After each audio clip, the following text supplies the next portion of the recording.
প্রিয় ভাইয়েরা, দেশ এখন একটা ক্রান্তিকাল মধ্যে পার হচ্ছে। বিভিন্ন রকম কথাবার্তা উঠছে, বিভ্রান্তি সৃষ্টি হচ্ছে, আন্দোলন হচ্ছে। আপনার কেন জানি না মনে হয় যে দেশকে অস্থির করে তোলার জন্য আবার কিছু সংখ্যক লোক পেছন থেকে কাজ করছে। আমাদের এই সময় একটু সাবধান থাকতে হবে যে আমরা যেন আবার কোন অন্ধকারের দিকে চলে না যাই। আমাদের সাবধান থাকতে হবে আমরা যে আবার ভুল করে নিজেদের মধ্যে বিভেদ অনৈক্য সৃষ্টি করে আমরা যেন আবার সেই সমস্ত চক্রান্তকারীদের হাতে না পড়ি, যেখানে আমাদের দেশ আবার ক্ষতিগ্রস্ত হবে, আমরা ক্ষতিগ্রস্ত হব। এই নির্বাচন সেই জন্য খুব গুরুত্বপূর্ণ। এই নির্বাচনকে ভাঙার চেষ্টা করা হচ্ছে, বঞ্চন করার চেষ্টা করা হচ্ছে, সেটা যেন করতে না পারে সেদিকে আপনাদেরকে খেয়াল রাখতে হবে। আমরা অত্যন্ত কষ্টের সঙ্গে, আমরা বেদনার সঙ্গে আমাদের ছোট ভাই, আমাদের সন্তান যে উসমান হাদি, যে আপনার প্রাণ দিয়েছে, আমরা তাকে স্মরণ করি সবসময়।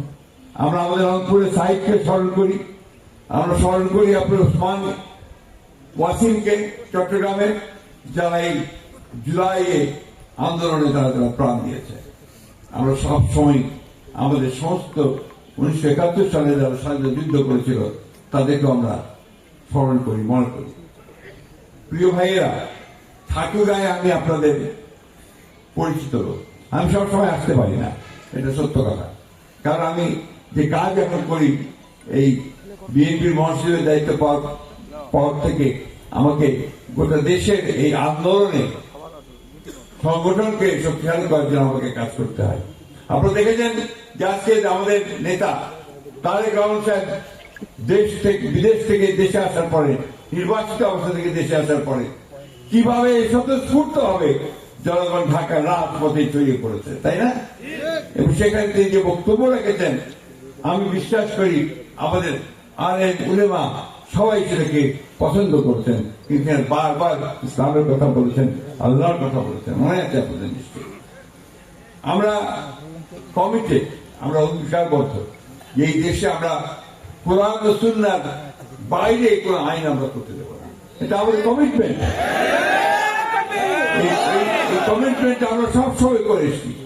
আমি যখন আপনার চরমনায় পীর সাহেবের সঙ্গে বসেছিলাম, আপনাদের হয়তো অনেকের মনে থাকতে পারে, সেখানে যে 10টা বিষয় আমরা একমত হই, তার মধ্যে এই একটা বিষয় ছিল, এটা অনেকের মনে থাকতে পারে।